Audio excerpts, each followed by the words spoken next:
Ecco che ho messo l'ultima rampa, però se arrivo a San Mia, appunto il cielo è un po' nuvolo, un po' in quei raggi di su,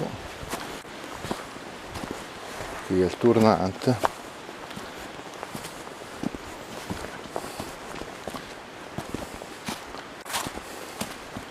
qui è la cappellina e fra un po' si vedrà spuntare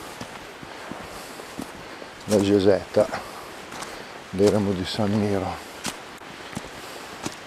legato al ricordo di questo santo che si ritirò in solitudine, in preghiera in questi luoghi.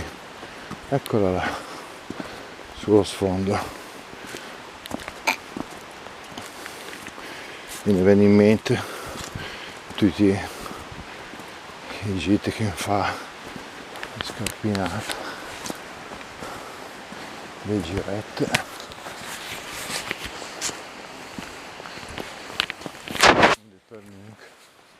In compagnia di tutti amici, prima curvatoria, Indonezio, tutti questi amici insieme.